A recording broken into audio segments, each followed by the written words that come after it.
This lecture carries on where we left off with the classical era, starting with the early period and then turning to, at the end of this class, the high classical era.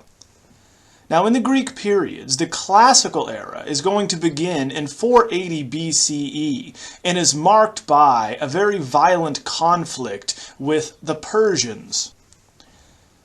The era will begin with the defeat of the Persians in 480 BCE, with Leonidas leading the Spartans on land and their infantry, and then Themistocles, the Athenian naval commander, holding the Persians off by sea.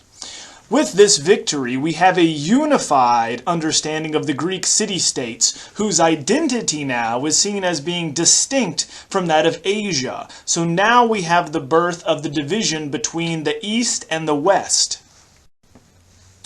This is a high point for the Greeks when we have some of the most amazing developments and accomplishments actually taking place in drama, history, statescraft, and philosophy, with individuals like Sophocles, Euripides, and Aeschylus writing very important plays and dramas, Herodotus actually defining what history is and what it should do, explaining why the Greeks won the Persian War. That's why history was invented. Pericles is going to be the great statesman who's going to be the model for politicians in the future. And then finally, Socrates is going to establish the notion of the Socratic method and philosophy. Where we left off with the dying warrior, we began to see how the Greeks are looking at anatomical correctness as a goal in their art, of actually suggesting the severity and the pathos in human drama. And here we can see that man being the measure of all things will lead the Greeks to seek an ideal based on the human form, specifically the nude male human form we will look at today. Now, in their investigation, they developed this notion of what we now understand of as classical art, that is centered around humanism, that is a human-centered way of viewing the world, that relates to us as humans, how we relate to it, what we see in the world, what it does for us. Rationalism, right? Understanding the world from an intellectual perspective and a rational perspective, generally using mathematics. And finally, idealism, that we're going to seek the best in what we are representing. This leads us to the first freestanding early classical statue in history, the Kritios boy. Only 3 feet 10 inches tall because his legs are missing. This would have been a life-size statue. And we find the arms and legs are, of course, not intact. But nevertheless, this statue is incredibly important for our understanding of the evolution of Greek sculpture. We note that it's called the Kritios boy because we believe the sculptor Kritios was responsible for it. The forms are now soft and rounded, and we do have an interest in the muscular system, but a more carefully observed. What is, of course, lacking here that differentiates it from the archaic era that we looked at last time is the calm expression. We no longer see that archaic smile. There is now a new severity, a solemnness, a seriousness to the statues. In addition, they also are going to begin breaking from that very unnatural Egyptian-inspired pose, where rigidly and frontally figures have their fists to their sides, with their left foot forward and right foot back. This is going to find that the shoulders and the hips remain parallel to one another, which of course is impossible if your hips are shifting. Then your shoulders will also counterbalance. This leads to one of the most important discoveries in history for the visual arts and for understanding human anatomy, and that is contrapposto. So contrapposto is Italian for counterbalance, what the Greeks called chiastic for X-shaped. And what it refers to is a pose where the weight is going to be on one leg, in this case the left leg, while the other leg is left relaxed and is not supporting the weight. This causes the hips to shift downward towards the relaxed leg, and then the shoulders to shift in the opposite direction.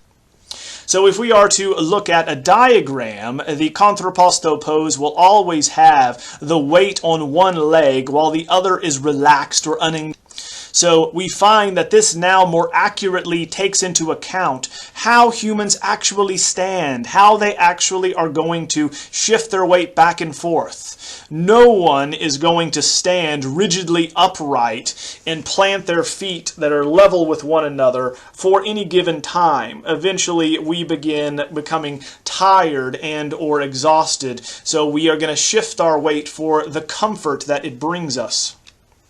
So here you're going to have the upright version versus the contrapposto version, where most of us stand, given most of our time and ability. Even when we are seated, we're going to shift our weight from one leg or side of our body to This discovery is going to have incredible consequences in the visual arts moving forward, as we see a rapid development and implementation of what this means to shift the weight from one side to the other in a more and more dramatic approach to the activities and action that figures are shown in. The first example we will show you is going to be found off of the city. Here, divers in 1972 are going to discover a heavily corroded bronze statue on the bottom of the sea. Now, only a hand was poking up, and so they brought it up and then polished it out. It was still filled with clay. And so, like many discoveries of this era, it comes from a shipwreck to one of the colonies that this statue is being shipped to. And so that's why the original bronze statues, and remember that most Greek statues originally are made in bronze. That's generally the only way we can find them surviving, is in a shipwrecked or buried scenario.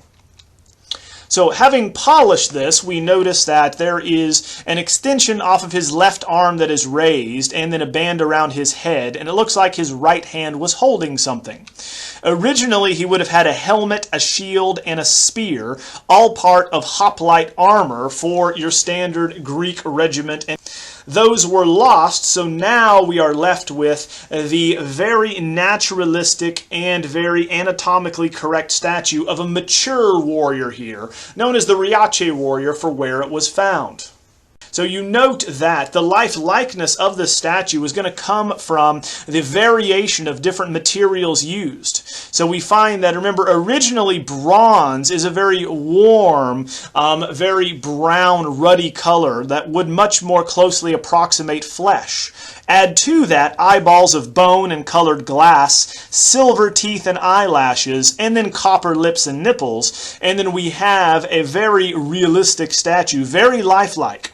In this very balanced, perfected anatomy, we find that actual anatomical details would have been cast from men at the time, such as hands and feet, to get the veins and the metacarpals and distal phalanges of the hand down correct. So we find the youthful musculature seen here is going to be appended by and to a mature head. We have a heavy beard and a haggard face, yet a perfect. Thus we are communicating the idea, the idealized perfect warrior who has the maturity and the experience of a man that is at least 35 years of age on a youthful body that has a powerful ability. So we find that they even separate out the eyelashes and eyebrows and then attach them to make it look lifelike. Here you can see the eyes, the lips, the teeth, all differentiated very carefully.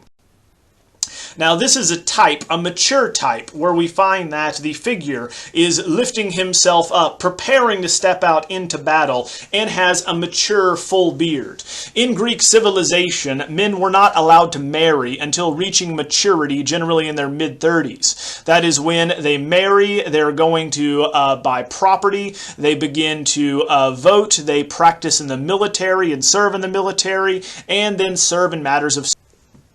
Now this is bronze hollow casting that goes back to ancient Sumeria that we discussed. Here is a painting of a bronze foundry showing how they would cast the various parts of the body, hands, feet, torso, head, separately and then solder them together after they. So again, with the lost wax casting method, we make a mold, right, a model, generally out of clay or terracotta, and then cover it with wax. That is then buried in the ground, and molten metal, generally bronze, poured into those holes. The bronze dries, leaving a thin shell of metal that is very strong and very light. So here you have an example of how these would have been made, buried upside down in the ground to dissipate, to disperse the heat coming off of this molten metal as best that possibly can, and melting that thin shell around the figure. This gives us a figure that is 10 times lighter than a solid stone statue and with much greater tensile strength. It's going to survive without cracking much more efficiently and effectively than stone does. So we can see the detail they put into it, casting the molds of actual people's hands to get those veins, the greater truth to nature here, as we have a figure that is about to step out into battle, but not yet. We have the perfect potential for action with a perfect form, the idea of the perfect warrior. Here we are able to show again a greater range of motion with the arms now lifted up and outstretched. He's stepping out, all of the weight on his right leg, while his left leg is about to step out and spin off as he looks out, but eyeing the battlefield to his right. So he'll step out and begin walking onto the battlefield to his right to engage with his. Off Cape Artemision, we have another discovery of a shipwreck and a surviving bronze holocast statue. In this case, even further exploring the range of motion that one could achieve with bronze holocasting. Here, the Zeus or Poseidon is going to be a figure, a mature, bearded figure with ideal musculature, with arms outstretched and legs outstretched. Of course, the range of motion shown here made possible thanks to bronze holocasting, to where now we only have one foot on the ground, the other one pivoting off the ball of the foot as he is about to release a projectile forward from his right hand. Compared to the Riace warrior, we can see the development happening stage by stage, almost overnight, as artists are learning from one another of the possibilities that bronze holocasting allows them for a greater and greater range of motion. Now, unlike the Riace warrior who lifts his arms slightly, we have a very open pose and a statue where the arms are outstretched radically to either side. The legs spread apart, and even the feet are not all the way on the ground. The back right foot pivots off the ball of the foot as he is about to release his projectile forward. The faces, again, showing the interest in this mature type that you find is going to be appreciated in Greek society. The wisdom that comes with age is going to be coupled with the ideal body type and the ability to accomplish anything. Now, we do not know if it's a Zeus or Poseidon, nor do we even know if it's an Olympic athlete, because we do not have what the figure was holding. If the figure was holding a trident, then, of course, it would be Poseidon, god of the sea. If the figure would have been holding a thunderbolt, he would have been Zeus, god of the skies and of Mount Olympus. And if he was holding a javelin, he could have been an Olympic athlete. We find that each one of these options are confusing because we, of course, do not have the ancient Greeks differentiating between the gods and perfect athletes or Olympic athletes and Olympians. Because, of course, the perfect individual is godlike. And, of course, those who won the Olympics were as close as you get to divinity. And so you find that man being the measure of all things pertains to the gods as well. This is further illustrated in the range of what a figure can do and the affinity for athletics and the Olympics with Myron's Discobolus. Here we have the first named artist who produced many very famous works and so therefore is recorded in history as a very important sculptor. The Discobolus, or discus thrower, is performing a feat in one of the events in the Olympics. This is a Roman marble copy after a bronze original, which you will read over and over again in any Greek art textbook. The reason for that is the original bronze examples of hollow cast do not survive, because throughout history the bronze alloy is valuable and will be melted down to make weapons over time. The Romans, of course, coming in and conquering ancient Greece, have an affinity for Greek art, and so are going to commission hundreds upon hundreds of copies of them.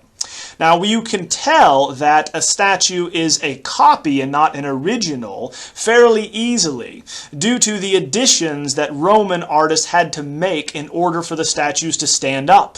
So, for instance, even though this discus thrower should be in the middle of a field, throwing and hurling this discus a great distance, there is a tree stump seemingly behind him supporting him, which, of course, would not have been present. This tree stump or support is there because the figure cannot stand up in heavy as opposed to the original lightweight. So we need to understand the symmetry and balance of this figure from one particular angle, that being seen from the front here, as we see the legs in profile, the chest from the front, and the head from the front. If you look at the figure from other angles, he looks as though he is stumbling and or is not going to be able to catch his balance. But if you view it from this angle, the one in the center, you will note that he appears perfectly balanced and contained. Now, the reason for this balance comes from the perfect weighted central axis and then, of course, the symmetry of the figure.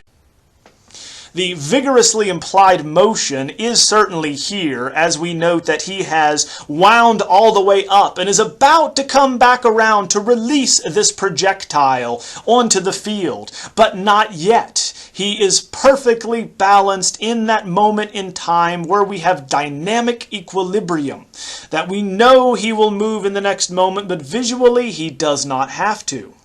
Here we have a series of images of a discus thrower that show you the motion that you would have to make as you wind back and then release the discus for maximum distance. The body of the discobolus and then the arms, you'll notice, are going to form counterbalancing parenthetical citations that are going to balance out along the vertical axis on either side. Thus, the visual weight is balanced from this angle. So what we have with the ability of these Greek sculptors in bronze hollow casting is to have an increased emphasis here on implied movement that is also coupled with balance. So in each one of these, even the Zeus or Poseidon, we can cut him down the middle. We have a strong vertical axis. His limbs on either side are bilaterally symmetrical. He is balanced. He is about to release a projectile, but not yet. We have the perfect dynamic equilibrium at this moment. Turning to arguably the most famous high classical sculpture, and also one that mysteriously does not survive because this is a copy, that is going to be created by Polykleitos, and that is his Doryphorus, or spear bearer, because we have a figure that would have originally been holding a spear. Here, Polykleitos of Argos, a very famous artist and theorist, is going to select the most desirable elements, the parts and proportion of the human figure, and append to that a perfect idealism, the idea of the most perfect figure with all flaws removed. So here we have physical perfection itself, in what is otherwise known as the Polykleiton style. Originally, the statue would have been an over life-size bronze statue of a figure holding a spear as seen here. So we must keep that in mind because, of course, we have that additional support which does not belong behind the spear bearer, and we have that rectangular section of marble that protrudes from his right wrist. This, of course, is going to prevent the figure or arm from breaking off if too much pressure is placed on the arm. Now, just like Myron's Discobolus, the figure is understandable from only one viewing angle, from the front. From the back, the tree stump looks even more awkward.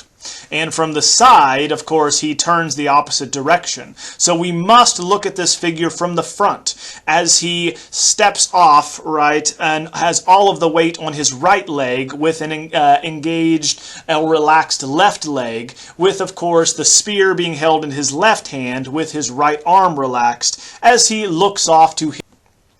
Now this is going to be a Roman copy that is a model for athletes to work out harder, to push themselves, because it is modeled on the greatest warrior from antiquity, a larger-than-life-size bronze original of Achilles.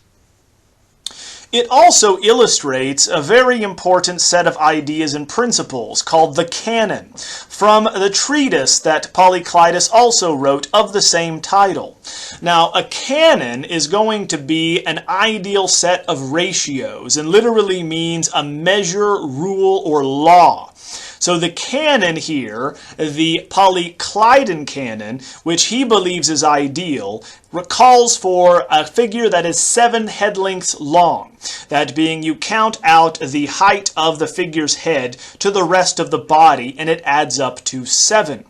Now, neither the treatise nor the work survives, but it is mentioned in multiple other treatises and by other contemporaries, and in the figure, like the Riace warrior, is in a perfect contrapposto pose, what the Greeks called chiastic, which makes even more sense in this example with the Doryphorus, as we will discuss, given the systematic balancing taking place. Now, like the Riace warrior, this other ideal warrior, representing Achilles, looks off to his right, lifts his left hand to hold a weapon, and lowers his right arm. Now, the canon described by Polyclitus also includes the notion of symmetria, or commensurability, which is going to be the relationship of the parts of the body to one another. So the parts must be considered in relationship to the whole. So the first thing we need to point out is that the figure is 1/7 head lengths long, meaning that the head is going to be the measurement that we can then extrapolate from with the rest of the body, all the way down. So we find that the chest, for instance, is 2 head lengths across. His arm is going to be 2 head lengths down to the wrist, and so on.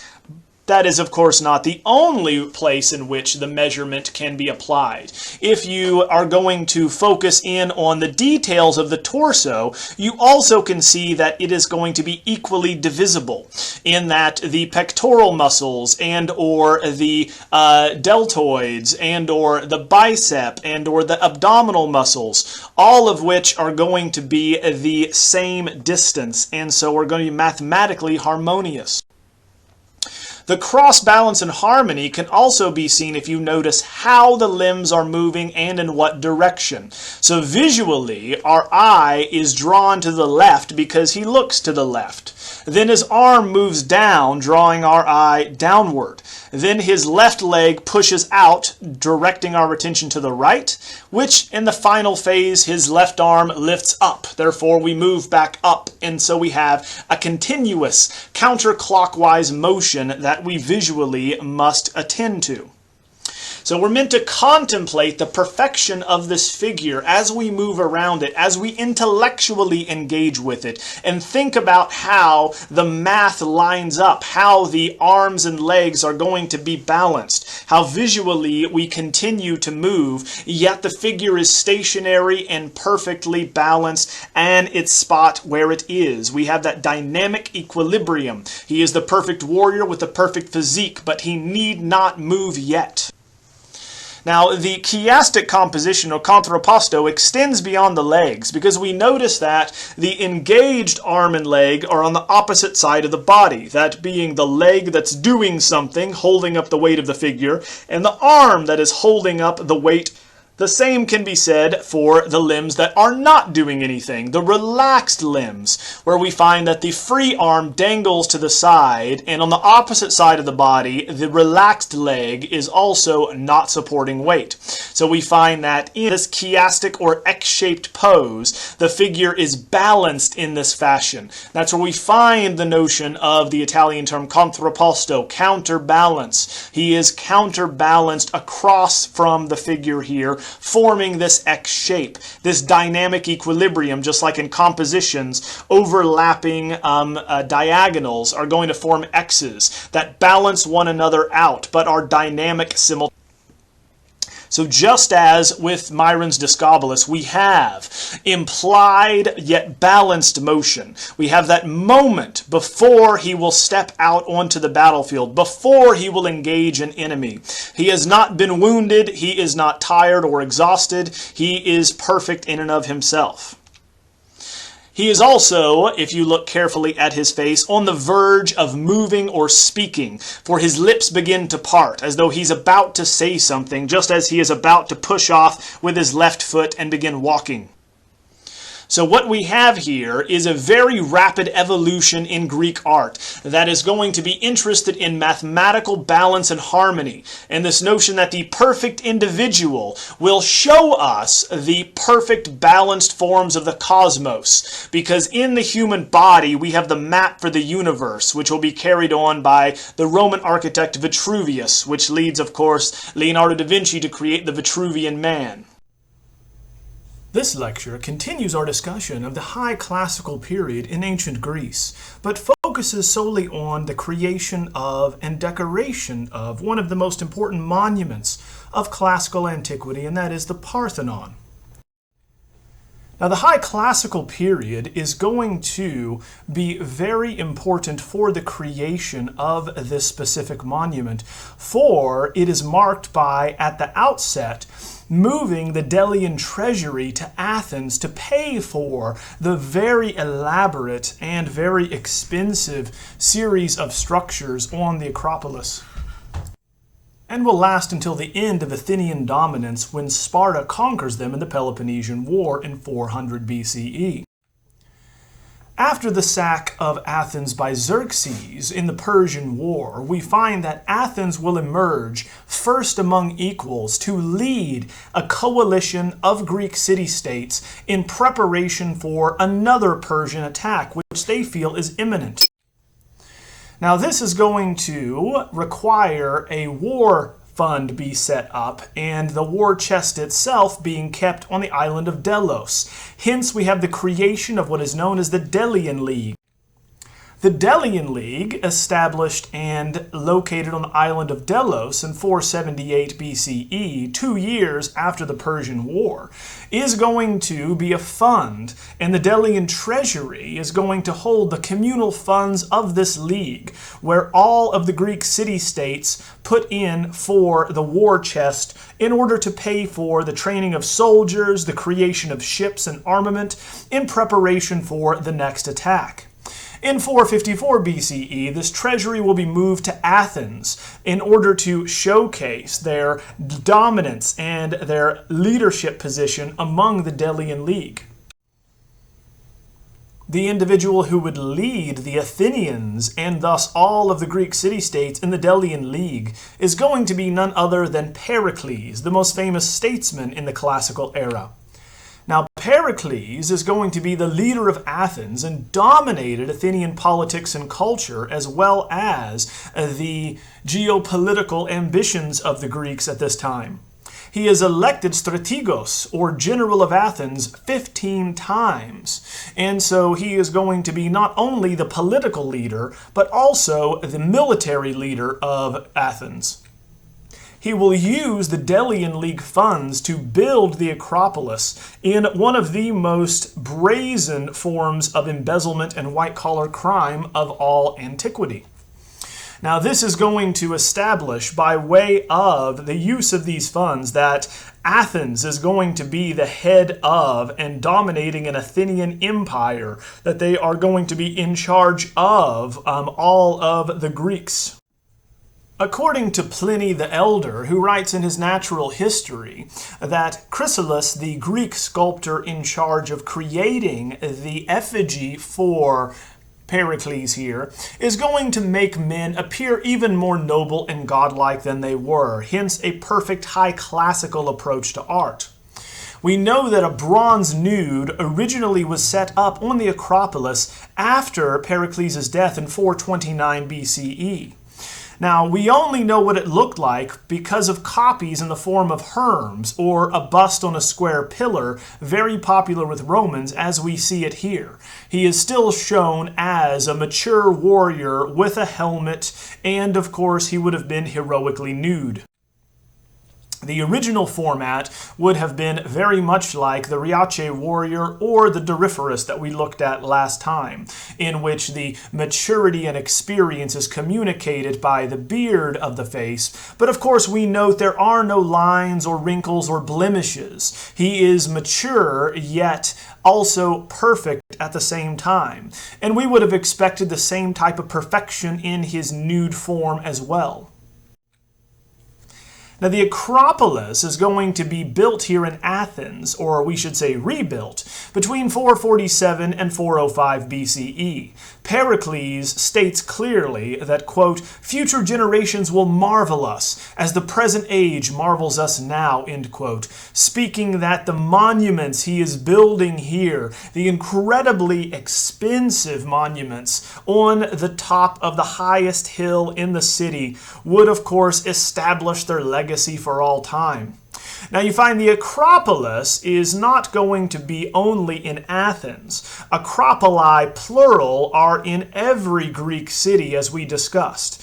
Acro meaning high and opolis meaning city. Literally, a high city is the highest point or part of a town where we always will find temples built so that the gods will always be seen anywhere in the surrounding city. Much like in ancient Sumeria and these Mesopotamian civilizations, they would elevate the temples on top of ziggurats in order to elevate them and be closer to the gods. Now, the Persians had destroyed the original Acropolis when they sacked Athens and burned it to the ground in 480 BCE. The Athenians had vowed to keep it in ruins as a memorial, as had Americans after the World Trade Center was bombed on September 11, 2001. But, just like New Yorkers who were convinced to rebuild eventually, so too did Pericles convince the rest of Athens that they should also rebuild in remembrance of those that were lost and of the war that was fought. Therefore, the Acropolis stands as a symbol for Athenian dominance and power, and that they lay claim as the sole victors in the Persian wars. Originally, we would have seen several gleaming white marble structures at the top of the highest point in the city. Not only would we have had a propylaea or gatehouse, an entryway to this holy precinct, but also the Parthenon, an Erechtheion, a temple of Athena, Nike, and then we also were going to have a monumental statue of Athena overlooking the city to whom she gives her name. Now, the series of structures here are built in rapid succession, beginning with the Parthenon, showing us how important this commission and this structure was to the vision Pericles had and to Athenians in general. As in the other examples of temples we have looked at, note that there is a parapet or wall all the way around the precinct, and so we can only enter it from one angle, through the propylaea or the gatehouse. This ensures that we enter the precinct and view the buildings from the side, at an angle where we find the front and the side meet. Thus, of course, we must consider them as sculptural ensembles in and of themselves. Now, the first structure erected and the original temple to Athena Parthenos being destroyed by the Persians in 480 is going to be the base for this new lavish temple to the patron goddess of the city. Now, we find that Athena Parthenos, where the Parthenon gets its name, literally means Athena, the virgin. And so we know that she is a virginal goddess who's also in charge of war and handicraft. Now we know that Callicrates and Iktinos are the two architects that are called upon to design this larger temple with the existing foundations and stone elements in mind. So they built on top of the ruins of the old temple and expanded it. Now, One might ask why the temple survives in such poor shape today, and to that we would respond it is in excellent condition considering what happened to it in the last several millennia. So for instance, if we were to consider that in the Middle Ages this is converted into a Byzantine church and then into a Roman Catholic church, requiring the destruction of parts of the cella or naos and then a new structure or apse built inside of it. And then in the Ottoman Empire, when Muslims take over, they convert it into a mosque and add minarets. And then in 1687, the Venetians are going to besiege this area and they blow out the interior that was being used at the time as an ammunition depot for gunpowder. Now, finally, we also have the Venetians and Lord Elgin removing statues from the pediments and from the interior over the course of its history. So it is amazing that it survives at all. Here is an image of it blowing up very famously, destroying the central section of it. You can still see the remnants of the minaret at the back of the temple.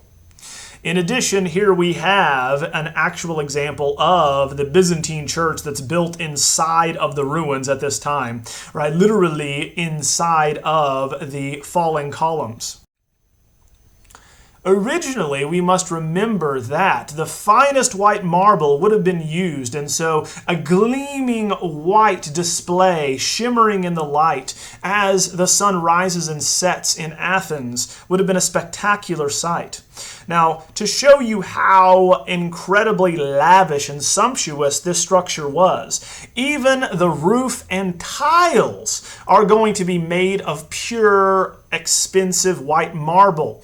Usually, as we discussed with Temple of Heroon and earlier Greek temples, the roofs are made of terracotta tiles like most in the Mediterranean to this day.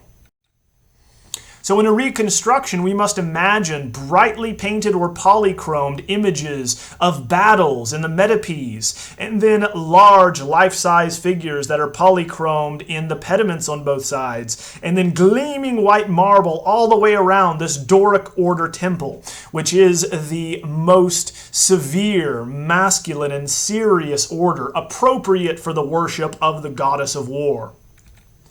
Now here we have the refined post and lintel system taken to the extreme, and here we have the most harmonious and mathematically balanced expression of this system. On the interior, as in every Greek and Roman temple to follow, there is a single cult statue of the god or goddess it is dedicated to. In this instance, because it is the Parthenon, we have an image of Athena Parthenos, sculpted by Phidias, one of the most celebrated sculptors of the day. So here, at 38 feet tall, we would have had a gleaming ivory statue of Athena, and also all of her clothing, and then the shield and armor that she wears, painted in gold, real gold, lavishing this huge statue, as she holds the goddess Nike in her hand. An amazing sight to be seen on the interior, but only priests and acolytes are allowed on the inside, as we mentioned. The harmony and balance of the structure, as with all Greek temples, is of course going to be considered mathematically. So the ratio here, being much larger than any temple that had been built before, is a 4:9 ratio, with breadth to length and column diameter to space between the columns here, and the algebraic formula equaling 2x plus 1 equals y, where x is the short side and y is the long side. So we have 8 columns. It's an octastyle temple on the front, and then 17 columns on the side. They're scaling it up by way of the ratios here. We began with a 1:2 ratio at Aegina that we discussed and move upwards. The deviations from regularity to create harmonious effect can be seen throughout the temple, in that It is algebraically and mathematically harmonious and correct, showing us the map of the cosmos. However, none of the two stones are exactly alike and interlocking. You can see that the columns still bulge outward in the center through entasis. We are going to be correcting this optical illusion or distortion, whereby if we're standing in front of a straight column, it will appear to sag. And so this corrects it visually. It is not, of course, mathematically and or harmoniously correct by way of straight lines. Instead, it looks correct. And that is the type of architectural contrapposto that the Greeks appreciate. So unlike the Doryphorus, which is going to be balancing the figure harmoniously with one leg and shifting the weight, now we have the architectural version of contrapposto, where it looks harmonious, but is not, right? It's not straight, just like the Doryphorus is not straight. Right here, we find that, like Polykleitos, Iktinos, one of the architects for the Parthenon, also writes a book on proportions, in this case relating architectural proportions to the harmony of the cosmos. Turning to the iconography and the symbolism of the Parthenon, we need to look very carefully at the types of battles and scenes chosen. First off, we find that Athena, dressed for battle attire here, is going to be holding Nike, the goddess of victory, in her hand, showing that Athena, and by extension the Athenians, are going to be victorious. On her sandals, we have illustrating a centuromachy and or a battle with the centaurs. On her shield, we have an amazonomachy and or a battle with the Amazons, the daughters of Ares, the god of war. In each one of these instances, we have important parts and roles played by famous Athenians from the past. Now, these struggles of men against gods and these overwhelming forces is related here to the struggle that the Athenians are going to face against the Persians, showing that like the battles with titans and giants and centaurs and Amazons, that the Athenian navy and the Athenian soldiers prevailed against overwhelming forces, overwhelming numbers. The Persians are going to have overwhelmed them and outnumbered them severely, yet they still won. Now, the exterior decoration of the Parthenon also includes many of these battles. And in 92 Doric metopes and a 524-foot-long Ionic frieze, we see how these battles are going to be related to the Athenians themselves and their victories, highlighting their accomplishments. In the metopes, which are going to be images on the entablature, in between the triglyphs painted blue, we have two figures for each one of these scenes locked in mortal combat between centuromachy, gigantomachy, and amazonomachy, or battles with a centaur, a giant, and an Amazon. In this example, we find a Lapith and a centaur engaged in combat in a centuromachy. Now, we remember that Theseus of Athens, who will become the first great king of Athens, plays a major role in one of these battles with the centaurs. And, of course, this is going to foretell the war against the Persians, where humans, mere mortals, fought against overwhelming forces, as though a man can once again fight a ferocious beast that is a half-horse, half-man hybrid, and still prevail. Now, unlike the early classical era, the austerity and severe style now gives way and is abandoned for much more active, riotous, violent action in a type of violent ballet. Now, the pose of the figure should remind you of the Zeus or Poseidon off the Cape Artemision, in that his arms are outstretched, and that's also going to be imitated in his legs, where he's pushing off from his back right leg in order to deliver the death blow, this being the most common way in which a centaur is shown who is going to be defeated by a man. You grab him by the back of his head, pulling him back, and then either stab him with a sword in the back of his head and or in his back, or once again bring a club down on his head. the head and arm and leg of this lapith is missing, and so we do not know the exact weapon of choice, but we can recreate it by comparing it to other examples from the era. The balanced chiastic composition is going to be known from vase painting and now is going to be carried out on most of the metopes, where we find overlapping diagonals will form an X shape or chiastic composition. Thus, we are going to suggest the potential for action, but it is always balanced. It is going to be counteracted by an opposing diagonal. So the chiastic or chiasmic composition seen here, or X-shaped composition, is going to provide us with the understanding that there is a total equilibrium, an athletic ballet occurring, in which we're going to follow the diagonal line from the left leg of the lapith up through his right arm, and then the body of the centaur as the opposing diagonal. Thus we find that the centaur rears back, thus bringing us back to the left of the composition. And then, of course, the opposing force is the lapith, who's going to be bringing the weapon back down to the center to the right. So they're coming together, even though they're pushing apart in the middle.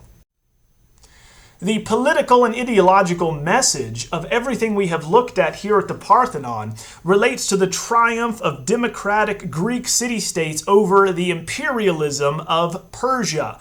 That, of course, democracy defeated imperialism, that Athens defeated Persia, and that the preeminence of Athens is thanks to the assistance of the goddess of war, Athena. To make this even clearer, the exterior wall of the cella, the interior room where the cult statue is kept, is decorated with a Pan-Athenic or all-Athenian festival procession that takes place every 4 years, much like the Olympics today. So every 4 years, the Athenians would weave a new wool pepelos garment and carry it to the Acropolis to clothe a wooden cult statue of Athena that is now in the Erechtheion next to this structure. We discussed that a pepelos is going to be a 4-part garment worn by a goddess and or her attendants. The procession, which leads through the entire city, begins at the Dipylon Gate, moves through the Agora, or the central square where public exchanges are going to take place, and ends finally in the most important religious center on the Acropolis. The representative types that we find in this relief frieze and procession are going to show the ideal inhabitants of this very successful city-state, beginning with a very lively riding out ceremony. Men are going to be shown much larger than they should be on horses, and they're going to be riding out from the city gates in order to meet the procession, in order to move us along to the Parthenon. Now we're departing again from correct proportions in order to make the men visible. Originally, these men would have been seen very brightly painted or polychromed, seen from a very low vantage point, so they are in higher relief at the top so we can actually view them. The bright colors making it easier to see that they are men and that they would alternate between white, black, and brown horses. Towards the end, they slow and begin interacting with one another. So the mortals are showcased here as ideal inhabitants to the city, and they are the active participants. At the very end, we find the gods, who are inactive, who are going to be watching this procession, not, again, taking place in it and or having any type of agency. So we find that the inactivity of the gods merely further highlights the activity and the importance of mortals. So here we have Aphrodite directing Eros. So we have gods pointing to the Athenians so that they are the primary focus of the composition and of the scene.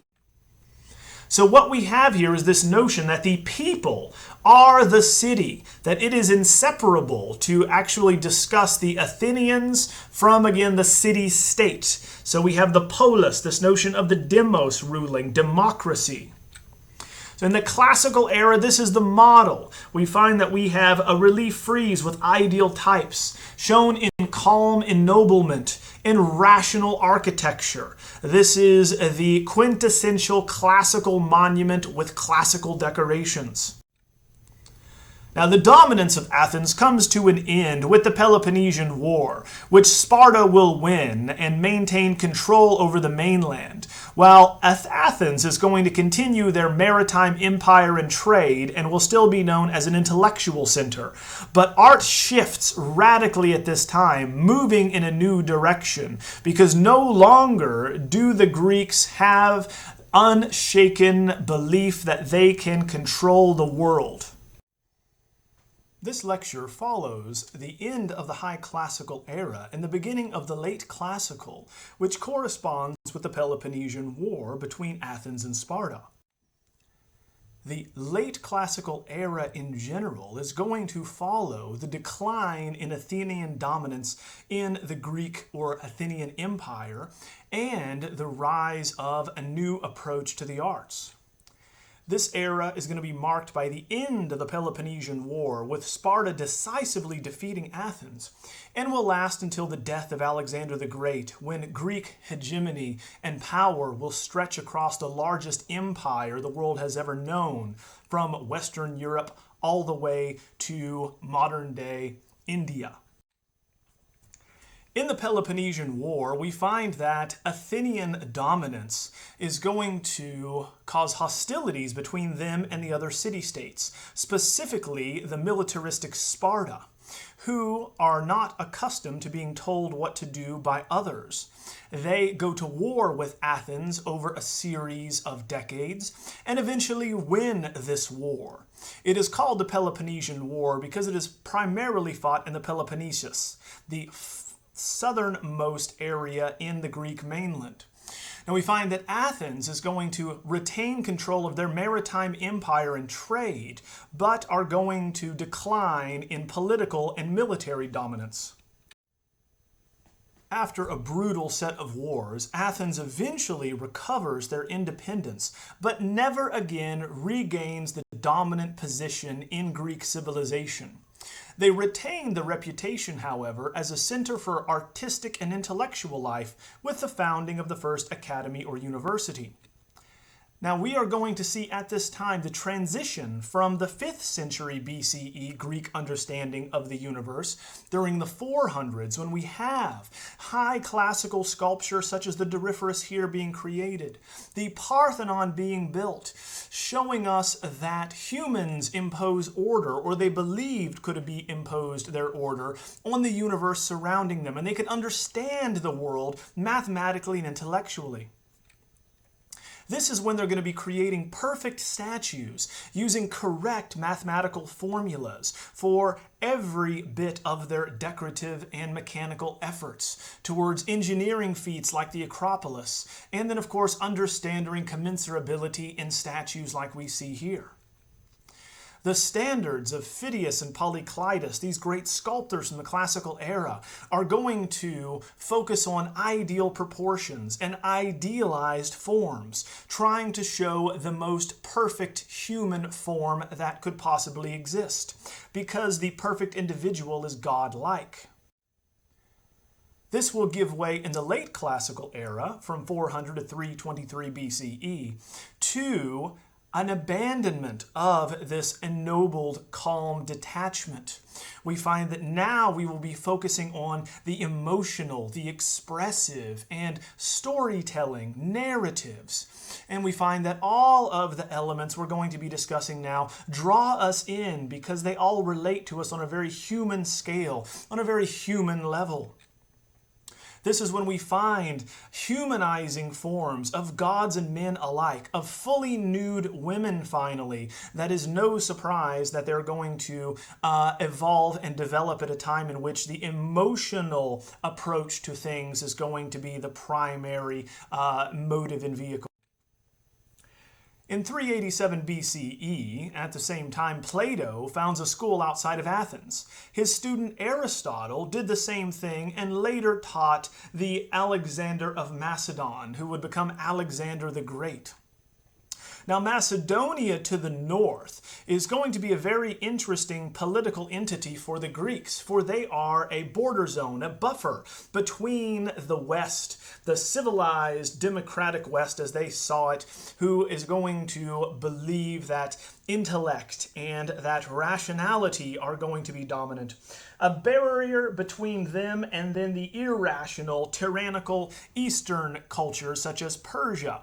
So we find that Macedonia speaks Greek, they worship the same gods, and they really want to join the same level of prestige as the rest of the Greek city-states. But they've been fighting barbarians for so long that the Greeks considered them almost barbaric themselves.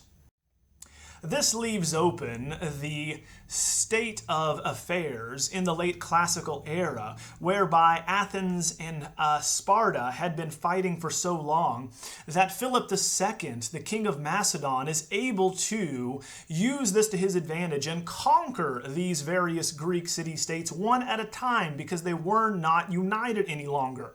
At the Battle of Chaeronea, we find in 338 BCE, he defeats Athens and then rapidly conquers the other city-states. He is unfortunately assassinated in 336 BCE, leaving his own son Alexander III, who was merely 20 years old at the time, in charge of this vast Greek empire. We find here that Alexander the Great is going to lead the Greek armies in a war of revenge and conquest against the Persians. Instead of punishing the Greeks for their supposed involvement in his father's death, he turns to them and relies on an old grudge that they feel, saying that they should attack Persia and punish them for the earlier wars brought on Greece, for when they sacked Athens, for when they killed tens of thousands of Greeks. And this works. The Greeks unite against a common threat. They defeat the Persians, and in doing so, conquer an empire that stretches from India to Egypt to, again, Greece in the west.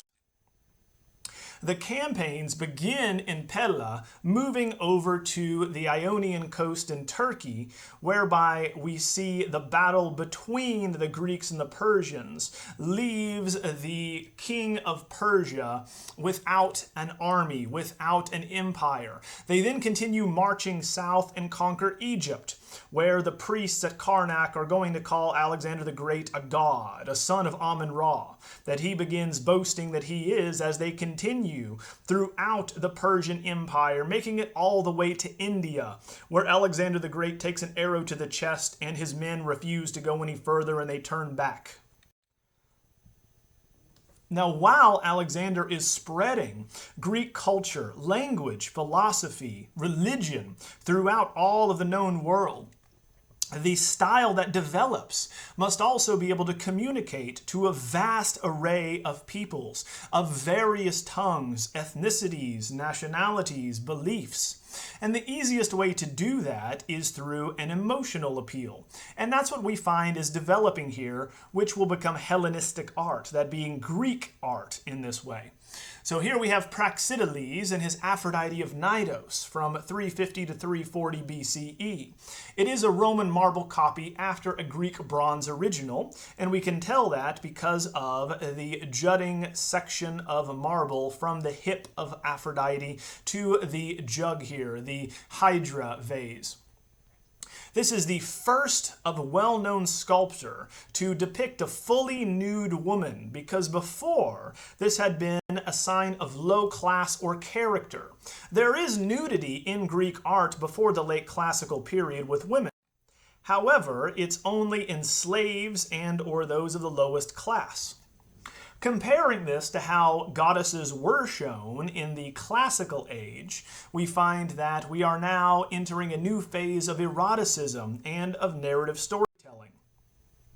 So nudity, as seen here on the left, is going to be seen in the same type of subject in which we find a woman has disrobed. We find that Aphrodite, the goddess of love and sex here on the right, is holding her garment, her peplos, with her left hand as she has draped it over this vase to carry water and is about to step into the bath, just as the girl on the left is about to do the same, and then she will sponge off.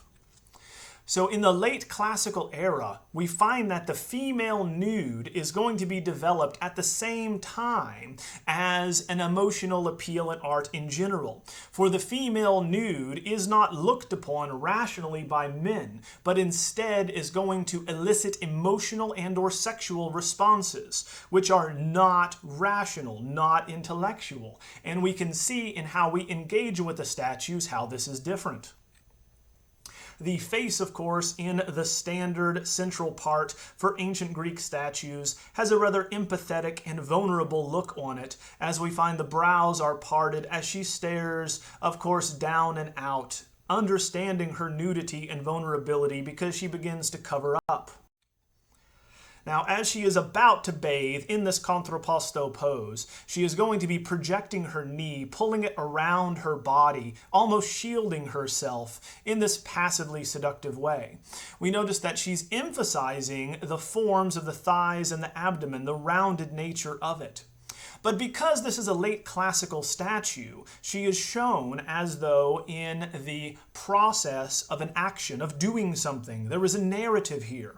The gesture, of course, draws attention to her nudity, just like, of course, the fact that she's holding her dress also shows that she was clothed.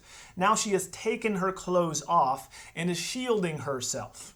This, of course, makes it even more erotic with this Venus Pudica pose, or a modest Venus pose, for it shows us there is something illicit that we are seeing. We are looking illicitly, almost in a voyeuristic fashion, because the woman knows that we should not be seeing her in this state. We know the effect that this had on men at the time was somewhat overwhelming. For Pliny, in his natural history again, the Roman historian, tells how some men were overcome with love, in that priests had to send more guards to this temple that it was seen in to make sure that men could not get to her at night, for they would leave stains of love on the statue. So the Cnidians, to show you how this was so appealing and how you would engage with the statue, placed this statue in an open shrine to be seen in the round in a Tholos temple. So we find that this statue is meant to be understood by walking around it. You engage with something that you walk around emotionally, sensually, physically. And so men actually masturbated on the statue. This is going to tell us how they would have engaged with this statue in what is now the area you can see in front of us, overlooking a coast. So sailors would park their vessels below, anchor them, and then crawl up the side of this hill to get a glimpse of this beautiful goddess. What this tells us is that men are no longer engaging with statues on an intellectual level, thinking about them as they had with the Doryphorus. We are not invited to walk around the Doryphorus. He's understandable only from one angle. We also need to think about the commensurability, the perfect way in which the Polycleidon style has revealed this canon in the body. We think about it. Whereas with Praxiteles and his Aphrodite of Cnidos, now we find the sensuous and humanizing qualities are applied even to the gods. This is very different from the cold and aloof gods and athletes of the high classical era that are a perfection that we cannot achieve. Now they're brought down to our level, engaging with us and speaking to us in a very human way.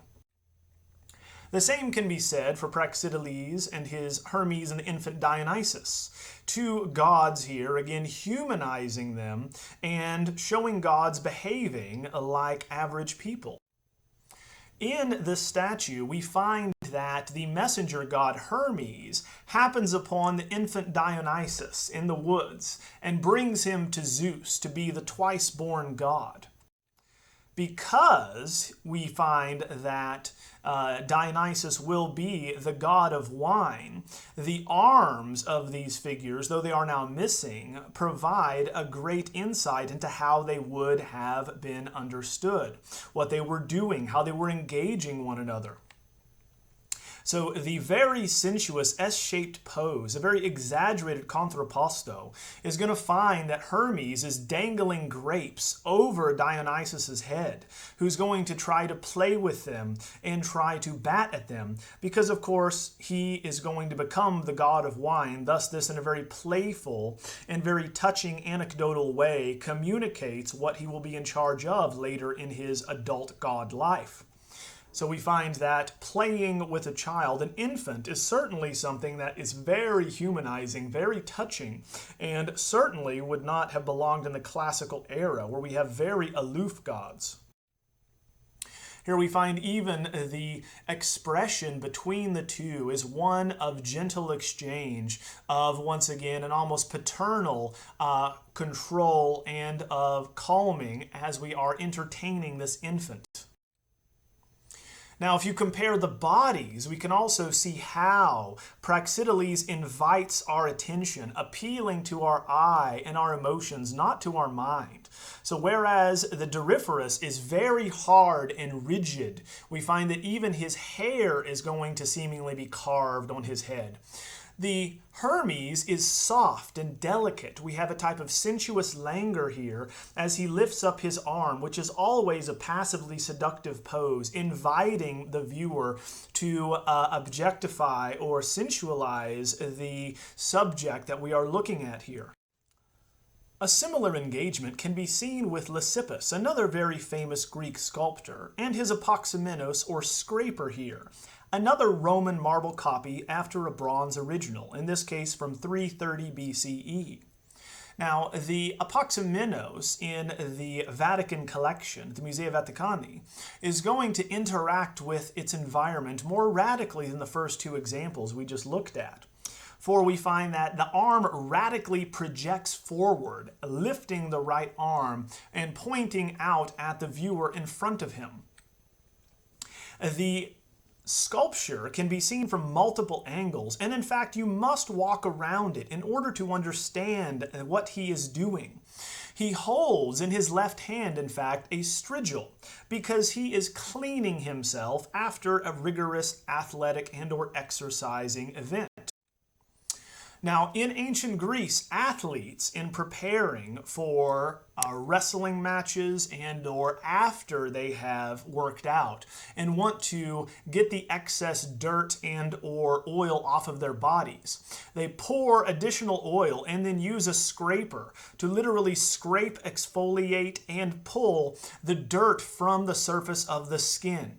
So this is going to be something that we would all be familiar with living in ancient Greece had we just been to the gym.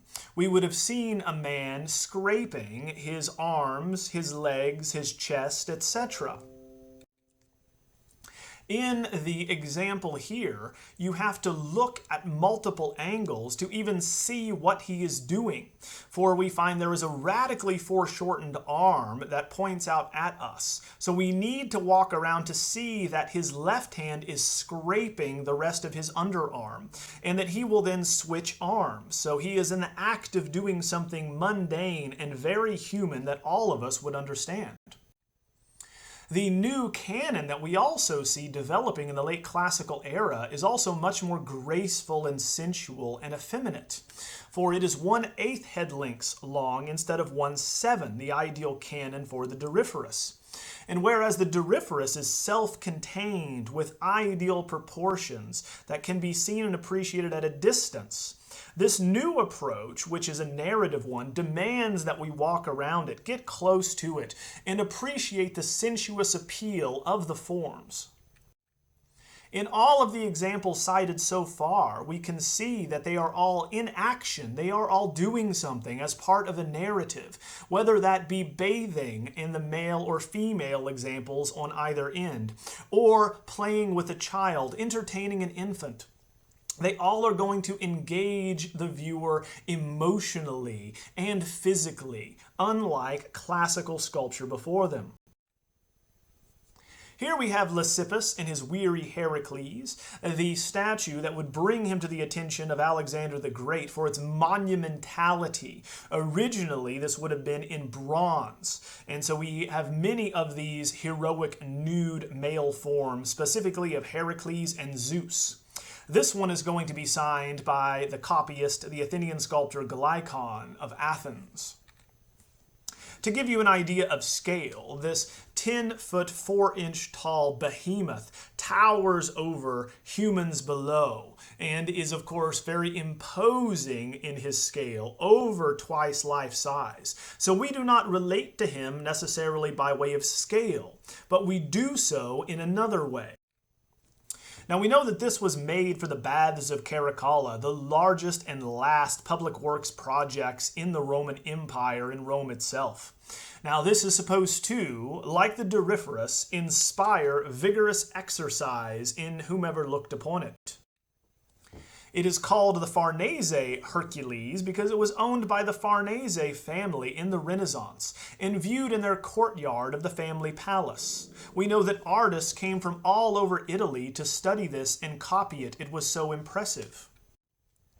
Like his Apoxamenos, we find that Lysippus is going to create an exaggerated S-shaped posture with an exaggerated contrapposto pose. Now, the spatial interaction is also similar, for we must move around this behemoth in order to understand at what point in the narrative we are at with Heracles. And in fact, again, this is a late classical sculpture, so we are in a stage of the narrative. Now at 10 feet 4 inches high, we have a huge figure, but despite his rippling musculature and hypertrophied nature, and being the strongest man who ever lived, he cannot even stand up on his own. He is exhausted. He is worn out. And why, must we ask, is he worn out? Well, walking around him, we would note that he's holding apples behind his back. So we are supposed to walk around this sculpture, first to identify him with his club and lion skin that he leans on. Thus we know that this musculature belongs to Heracles. But we must walk around to know we are at the 11th labor. That is where Heracles must get the golden apples of the Hesperides. Now, this is the 11th, moving on to the 12th. Now, we know that this is a very popular story, for the Greeks represented it multiple times. Here we have a garden on the north edge of the world, guarded by the dragon Ladon or the daughters of Atlas. Either way, he's going to slay the dragon Ladon or have Atlas retrieve the apples from his daughters. He has now finished this task, either battling a dragon or holding up the sky. Either way, he's exhausted, he's worn out, he's weary, hence the name Weary Heracles. And of course, having foreknowledge of what he must do next, he would be fairly melancholic and morose. That is, in the next labor, he must actually go to hell to wrestle with a three-headed dog. But here we find that the function is the same as the Doryphorus. We are to look upon this statue, just like the Doryphorus, to inspire us to vigorous exercise. We should look like these men. We should aspire to be like them. Of course, we are never going to have the musculature of this 10-foot tall man, but we certainly can, after a rigorous exercise routine, feel the way that he feels here, physically exhausted, aching. Right? So we find that this exaggerated musculature is not natural, it is not intellectual, it is over the top.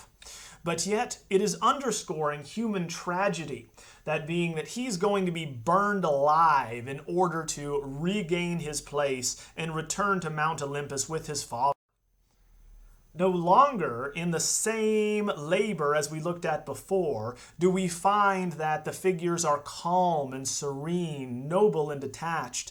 Now we see the pain in his eyes. We are affected by the pathos of the figure, being very concerned for his well-being, feeling, of course, what he feels, knowing that a hero is a consummate sufferer. Now we find that we no longer have the serene expression. We find that he is dejected, exhausted. And this interest in humanizing the gods is what is so popular in the late classical era. We make them relatable. We show them as humans, suffering and feeling as we do. Because of statues like the Weary Heracles, Lysippus is going to come to the attention of Alexander the Great and be the only sculptor allowed to and sanctioned to produce official portraits of the king. He produces, we know, at least one full-length bronze with Alexander the Great holding a lance. Plutarch, the Roman historian, tells us that on the base was inscribed, quote, "I place the earth under my sway. You, O Zeus, keep Olympus," end quote. A very bold statement, as we find that Alexander the Great challenges the king of the gods himself directly. Looking upward, here is a copy of the head that probably looked like what the original face would have. Looking up to the sky, mouth parted as though he is speaking, and then we can see what he is saying inscribed below.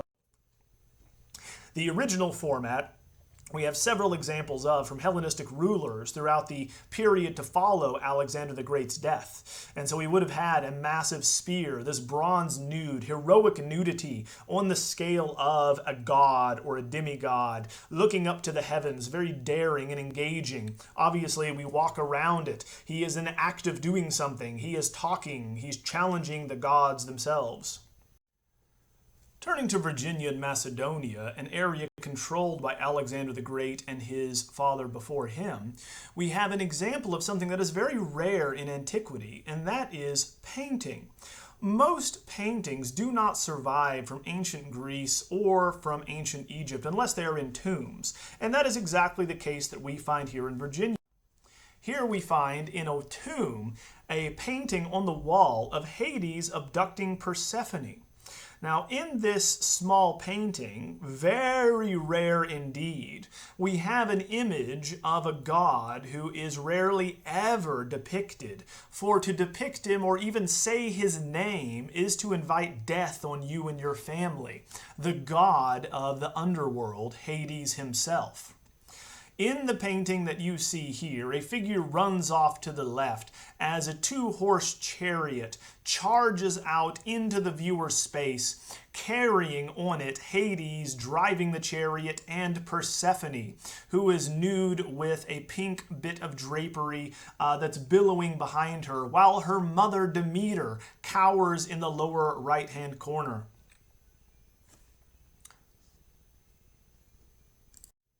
The story of Hades and Persephone is very important to the ancient Greeks, for it explains not only what happens in the underworld, but the etiological myth that explains the seasons.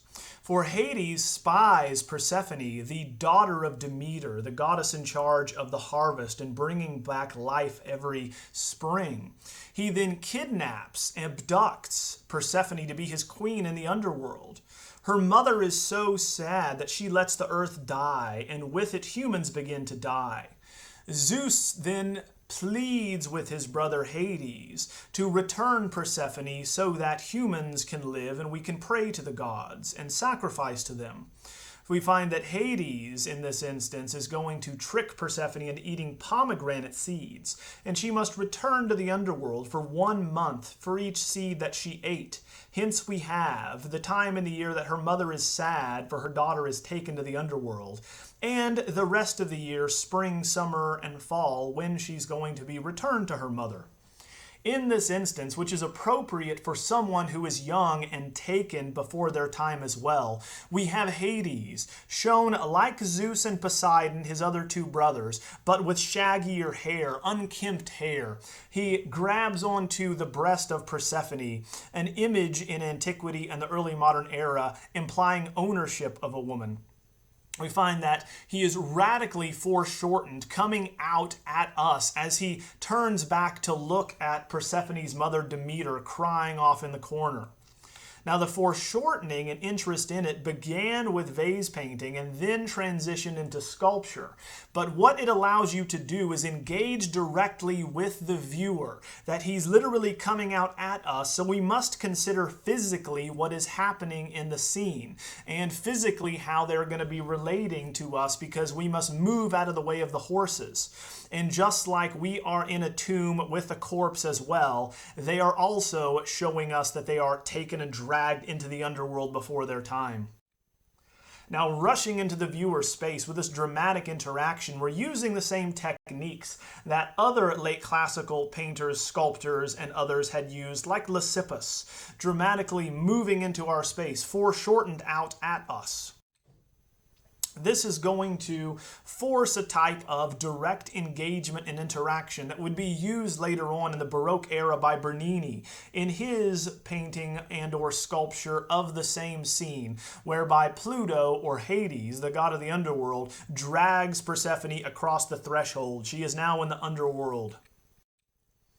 Now, we will find that this is going to be common in images relating to the battles of Alexander the Great as well, where we find that foreshortened horses and or spears are going to relate the dramatic action, the dramatic tension and loud cacophony of sound and of clashing of soldiers here. In the same way, it is not logical. This is a physical gut reaction that we have in looking at this painting, a very emotive and evocative one.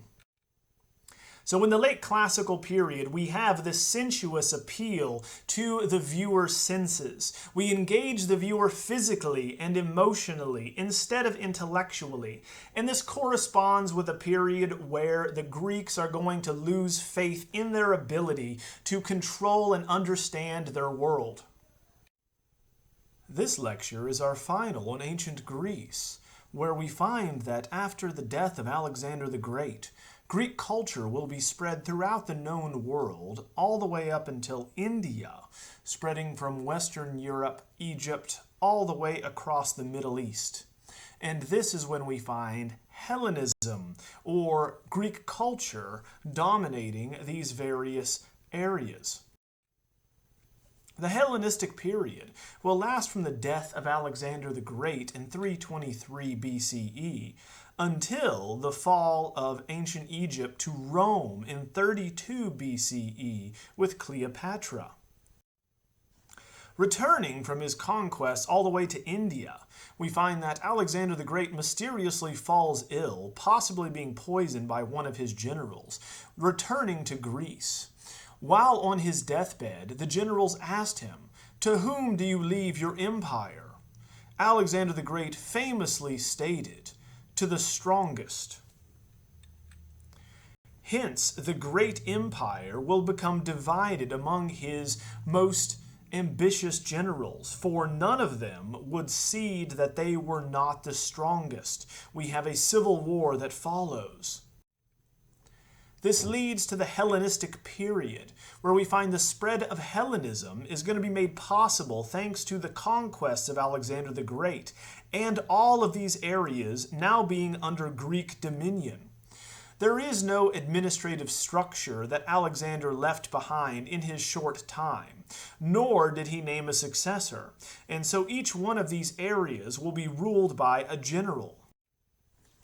These become court cities from Antioch, Syria, Alexandria. We find Egypt is going to be the capital, and then they will break up these different regions, ruling in Greece, Asia Minor, Persia, Egypt, in this vast empire.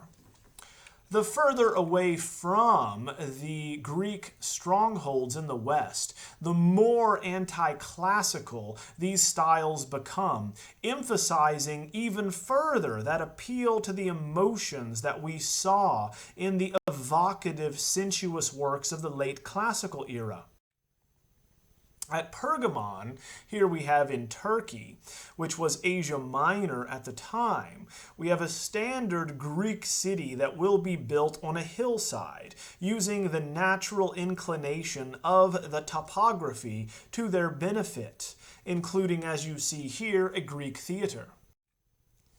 At the time, when completed, we would have had all of the necessary structures for a Greek city, including regular straight grid-like roads, an agora, a temple, an acropolis, a library, and of course a theater.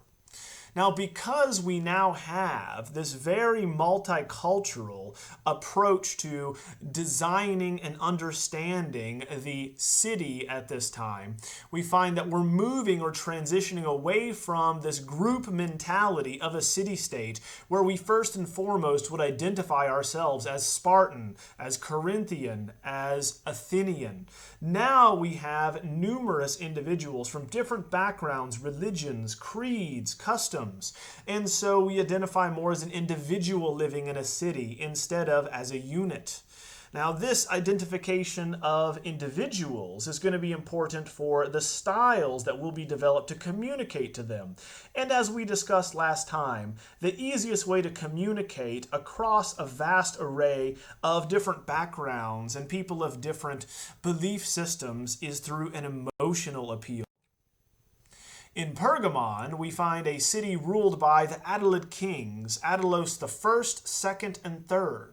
And they will monumentalize their victories that made this city possible in sculptures, both in the great altar of Zeus we will discuss here, this hypaethral open sky altar, and then the Gaul group in front of the library. King Attalus I is the founder of this dynasty, who will have monuments erected to him by his later successors, celebrating the victories of the Pergameans over the Gauls, this Celtic people that would be moved to modern-day France when the Romans would encounter them, Julius Caesar throwing them out and into the UK and finally to Ireland. Now, these monuments extol the dignity and heroism of the defeated enemies. Thus, of course, we find we are reinforcing the power and virtue of the Pergameans. In other words, showing how heroic and strong one's enemy is only further supports the argument that you must have been greater because you defeated them. Now, the Gauls are going to be pushed through Thrace, then, of course, all the way to France, where Julius Caesar finally pushes them to Ireland. Here we find this fearsome group of warriors that would go into battle nude screaming, and the Gallic chieftain killing himself and his wife, which of course at the time for the Romans was seen as a very brave and heroic act on the part of the Gauls. Pliny, the Roman historian, will tell us that Epigonos created this group that included a chieftain, a trumpeter, and an Attalid hero who would be battling them. The Gauls are going to be easily identifiable because also, like the Romans after them, the Hellenistic artists are going to appreciate ethnic specificity. So we find that the Gauls have very distinctive features with long hair, mustaches, and torques. Torques will be the neckbands that the greatest warriors and aristocrats of their civilizations wear. Here we have the Tibician, or the trumpeter, whereby the dying Gaul, as it is often nicknamed, is going to show one of these defeated barbarians who has been stabbed in the right side and is laying dying on the ground, buckling under the weight of his own body as he takes his last breaths. The lime-spiked hair and mustache, as well as the twisted neck ring, are going to relate that he is non-Greek. Obviously, he is among the barbarian warriors that the early Pergameans are going to have fought and that they succeeded in defeating. We can tell that he is a trumpeter because the trumpet lies between his legs at the base of the statue. A sword has been dropped next to his hand. Now, the statue implies an unseen Attalid and or an early Pergamean warrior standing over this defeated foe, for someone had to have stabbed him in the side. So we can stand in over this figure, looking down on him in the place of one of our ancestors, an early victorious Adalid. Therefore, we are interacting in a very pathetic and emotional way with this barbarian, whom we can feel superior to, yet we can empathize with. For we cause the pain and suffering he is going through in his final moments, as the lights dim, as his arm buckles, as he prepares for death. Looking at his eyes, we find that they begin to fade, that they are vacant. We find that his body can barely hold itself up, his right arm and bicep quivering under the weight. We feel once again for this dying warrior. We once again do not see a hero, but instead now see an anti-hero, which inspires admiration and piety, or pathos, an emotional response here. So unlike the earlier statues this is based on, for Pliny tells us Epiganos knew the temple of Aphaia at Aegina, that we find the hero here that is shown to be a Greek that we would originally empathize with and sympathize with, because we are Greek, and look at our fallen comrades, our heroes that came before us. Now we are asked to sympathize with the enemy that we have caused the suffering of. Now, seen in a monumental bronze work together, we would walk around as a living Pergamean, experiencing the glory of our ancestors in a very dramatic and interactive way. Here we find that the Gaelic chieftain has already cut his wife's throat to spare her the indignity of being taken captive, being raped and sold into slavery, and also from being tortured himself as he plunges the short sword into his clavicle as he's going to bleed out here shortly, defying the early Pergameans and showing us how great the Adalids must have been to have defeated such a foe. Here is another possible recreation of the various dying warriors around them and how we can appreciate that they died with dignity. They died well, as the Romans would say. So the Hellenistic Baroque, as we understand it, can be defined by these theatrical gestures, an emotive pathos, and an interest in drama, drawing us into this very emotional presentation of these figures, not heroically successful and triumphant, but these are the losers. We're focusing on, and all of our attention on those that are anti-heroic. To the south, we have another monument that relates to the Pergamean victory over the Gauls, and that is the altar of Zeus, the main temple in the city dedicated to the worship of the king of the gods. A hypaethral or open-air temple that is Ionic order in nature and is decorated with dozens of over life-size sculptures. The Ottoman Turks, who are Muslim importantly, who did not have the Greeks as an ancestor, had no problem allowing the Germans to excavate this monument and move it to Germany in 1879. The monumental staircase, which is 68 feet wide and 30 feet deep, is going to be the backdrop and the setting for this great battle that it illustrates. We have a 7-foot-high sculpted frieze that is approximately 400 feet long, with 100 over life-size figures, illustrating a gigantomachy, or a battle with the giants that we have talked about before. Now, the gigantomachy, which pits the Olympians against the giants, is going to be seen here iconographically relating the Pergamean victory over the Gauls, just as the Athenians had announced their victory over the Persians in the scenes and symbolism in the Parthenon and its decorative elements. Here we find an example with the goddess of war herself, Athena, battling Alkienos, who is going to be a son of Gaia, who can be seen below, pleading for her son's life as Athena grabs him by the hair with her right hand. The giant's right hand also desperately clinging to her forearm, asking to be let free, as we identify him as a giant because his legs turn into serpents below. His wings show us he is a horrible chimerical creature born from the earth. As Athena with her shield is going to be crowned by the goddess Nike, for she will be victorious in this battle.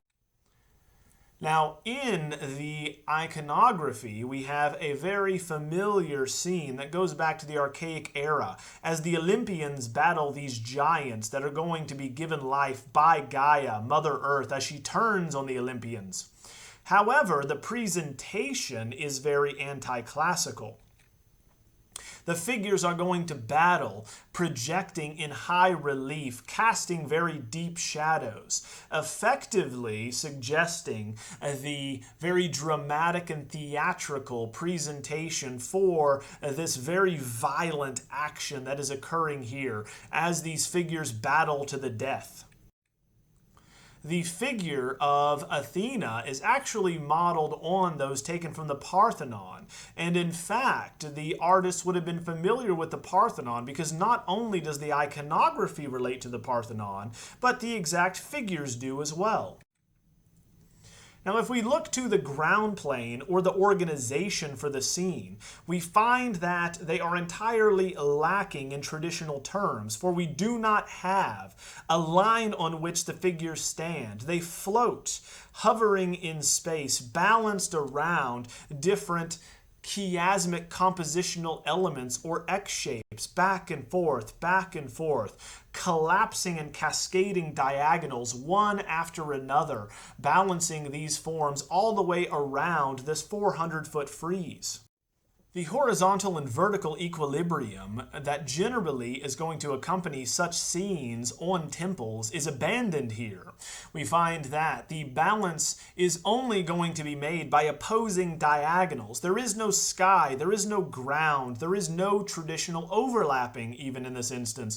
Figures are going to be flying dramatically and foreshortened in and out of space in this cosmic battle. Now we're using the chiasmic or X-shaped compositional device that goes back to the archaic era in vase painting, but now for a new, emotional, and dramatically impactful scene. The high relief used here is ideal for figures because it is deeply undercut, and so they come out into our space, almost in the round, as the Olympians are going to drag these giants who defied the Olympians in front of Zeus, the king of the gods, who leads this attack, who is their general, and who will punish them shortly. So we, walking up in between these massive figures, should too cower in front of mighty Zeus and fear his wrath. This being shown, of course, in very dramatic and visceral terms, as figures are going to be beat down, are submissive in front of the king of the gods, and their distortive qualities and snake-like serpentine forms show just how treacherous they are.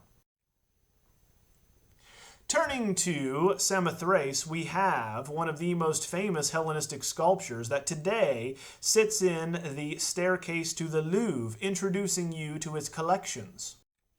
Here, at the Sanctuary of the Great Gods, we would have had an entire sculptural ensemble and/or fountain, which would have been an interactive experience.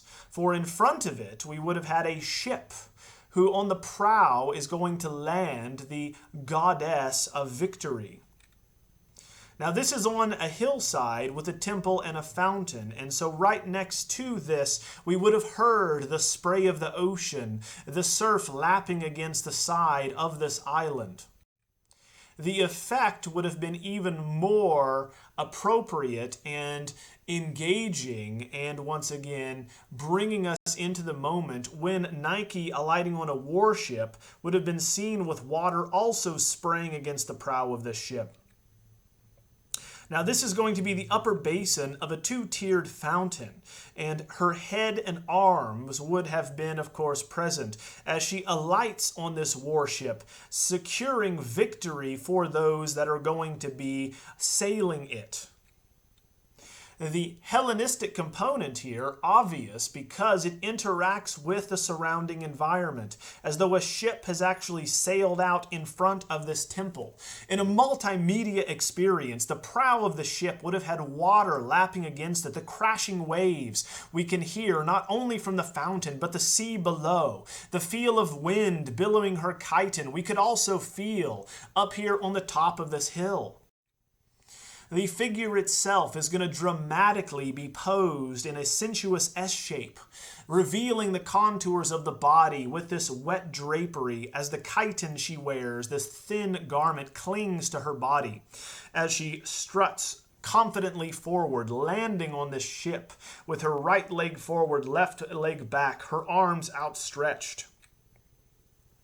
The S shape taken from and developed on top of the designs seen in the late classical era. We talked about last time with Praxiteles and Lysippus. This gives us a much more sensuous, appealing, and engaging figure and pose.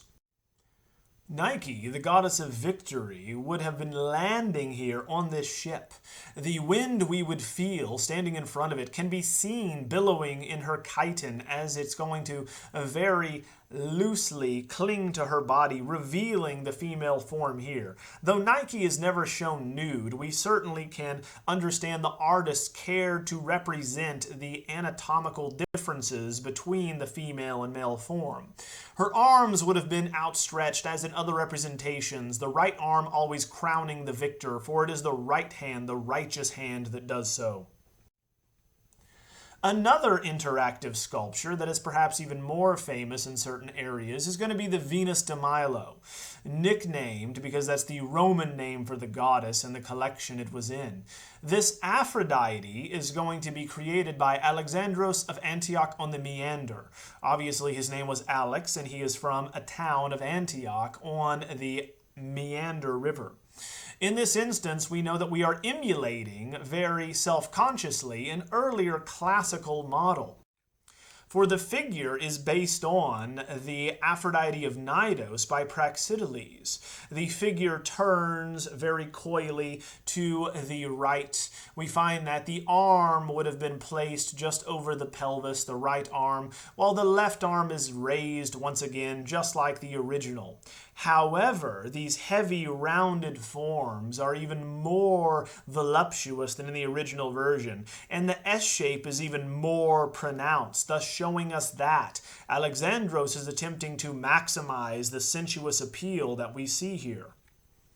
We can find that the right leg supporting all of the weight is going to find that the left leg is lifted up. That is going to shift the hips even more dramatically, and thus the upper part of the body is going to tilt to the left even further than in the original pose. If we look at the figure in the round, we note that we are intended to see it in the round, for it is contorted in a very important self-conscious way. The upper part of the torso twists to her left, while the lower leg is going to sensuously be trying to cover her own nudity by twisting back to her right. Therefore, the upper and lower parts of her body move in opposite directions, forcing us to walk around it to appreciate this very volumetric and very voluptuous figure. Now, in walking around it, we would have noted that with her arms present, she is not merely standing there, but is engaged in a narrative act. Now, the form that is going to be moving from one direction to the next ensures that we must engage with her physically, and we would not fail to note that with her right arm, she would be slowly slipping her drapery off, slowly undressing. With her left arm, she would be holding an apple. The fact that she was holding an apple with her left arm and slowly teasing the viewer with her right tells us where we are in a particular narrative, a very famous one for the Greeks that they could recite from memory. The myth illustrated here would be immediately recognizable to the ancient Greeks, for it is the beginning of the Trojan War described by Homer in the Iliad. In the beginning of this story, we find that the goddess Strife is not invited to a very important wedding held by the gods. So she shows up and throws a golden apple into the wedding. Later traditions state that accompanying the apple is the statement, "to the fairest." Three goddesses immediately begin squabbling over the apple, believing that they should have it. Those goddesses are going to be Athena, Aphrodite, and Hera. We find that Zeus does not allow strife at this wedding, so he sends the apple down for Paris, a Trojan prince, to judge the three women. This offers, in art, the opportunity to show three different types of female beauty in various states of undress. In the original judgment of Paris, we find the three goddesses are going to tempt him with their various wares. We know that Athena, the goddess of wisdom, offers him wisdom and, of course, knowledge, more so than any other man. He would be the smartest man in the world. We find that Hera, the queen of the gods, is going to offer him dominion over all of the land. He could be general of generals, king of kings. Aphrodite walks up and strips down and says that he could have a woman that looks like her. Obviously, he chooses poorly and decides to give the apple to Aphrodite. What Aphrodite fails to mention is that the woman is Helen of Troy and that she's already married to the king of Sparta. So this sparks the Trojan War. In this instance, of course, as part of a narrative, we know that we are playing the part of Paris, that she is teasing us. She is stripping for us in this way. So it is overtly erotic. Now, the Aphrodite example here is no longer being modest and covering up. Now she is very purposefully plying her wares. The opposite promise of pleasure can be found here with pain in the seated boxer. In the seated boxer, we have a very popular pastime with the ancient Greeks and Romans, and that is pugilism and or boxing. The figure is seated, he is life-size, and we are, of course, meant to walk around him, looking down on him. When we do, we notice that his face is covered in lacerations. It is swollen and bruised and bleeding. Just like the Riace warrior before him, the Greeks used different materials for the lips, the blood, the eyes, in order to highlight the differences in the texture, the flesh, the blood. He obviously is not the winner of this bout. He is going to be the loser, looking up at the winner.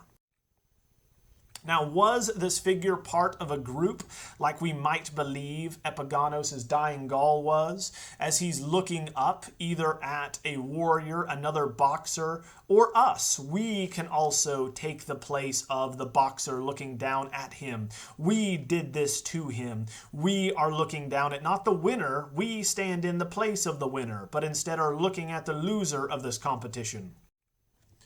We walk around the figure and hence are meant to physically engage with him and empathize with his pain and suffering. He is hunched over. He is defeated. His posture tells us that. His face tells us that as he is broken and bleeding. His hands show us exactly what ancient boxing was like, with these leather thongs tied around them that could, of course, deliver a major punch and blow, yet protect the knuckles and the bones in the hands simultaneously. So if we compare this to the Riace warrior, we can see that in the Hellenistic age, we are moving from the heroic potential of an ideal figure, an ideal warrior with ideal human anatomy, to a pathetic understanding, someone who is broken, he is lost, he has competed, and he has failed.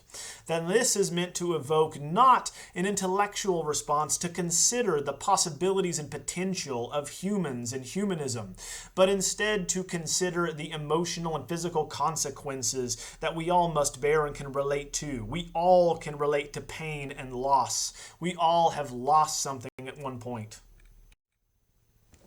Now, we find that the Roman general Flaminius is going to defeat the Macedonian army, and in 146 BCE, Greece becomes a Roman province. At this time, Greek artists become highly in demand, for the Romans, as they rise, are farmers and soldiers, we are told. They are not artists, and so they are going to adopt this Greek nomenclature. At this time, we find works like this one by Alexandros, Hagisandros, and Polydoros of Rhodes. The Laocoon, a very famous sculpture that will influence the Renaissance to such an extent that there would be no Sistine Chapel ceiling without it, for it was unearthed in 1506 in Nero's Domus Aurea. In the statue, we have an elderly Trojan priest with an ideal musculature and body, with his two sons being eaten alive by serpents.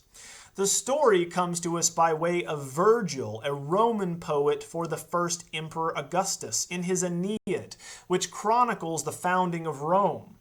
In it, this Trojan priest of Poseidon is punished for either having sex with a woman in Poseidon's temple and having sons, or rejecting the Trojan horse that the gods wanted to come into the city. He famously is going to state, "Beware of Greeks bearing gifts." He gives us the famous axiom that you should always be suspicious of something your enemies give you. In the statue, we find that the artist must have been familiar with the altar of Zeus at Pergamon, for the figure of Alkieneos is going to be the model for Laocoon here, the priest, as he struggles in pain, in agony, against Athena here. We find that the snakes that were his legs now become his undoing, as the sea serpents sent by Poseidon devour him and his sons. His purpose is to protect Troy, and so he has a rather benevolent, magnanimous purpose for his actions, rejecting the Trojan horse that brings death to the Trojan civilization. Yet, we find that his heroism is still shown in the ideal musculature. His character, his ethics, all of this are going to be shown in his body, this ideal body, while his haggard old face shows us his age. This was meant to be viewed in the round with these life-size figures, now in the Musea Vaticani, or the Vatican collection in Rome.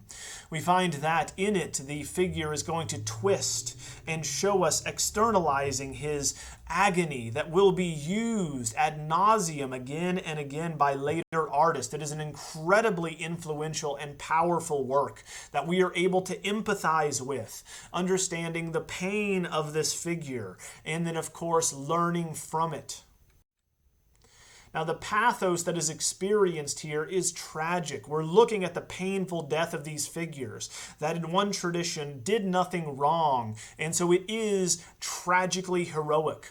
The portrait-like verism of the face showing his age is going to give way to the ideal body, which is going to be appropriate for the Romans, who do the same thing in their own portraiture. They show the character of someone in the body while carefully recording what they looked like. So emotion, not logic, is paramount here. And the Greeks are going to invent this nomenclature of being able to communicate to a vast array of people from different backgrounds, different religions, who have different languages, yet they can all understand, universally understand human suffering. So Rome will adopt this style, will use Greek art and artists for propaganda purposes, becoming its propagator.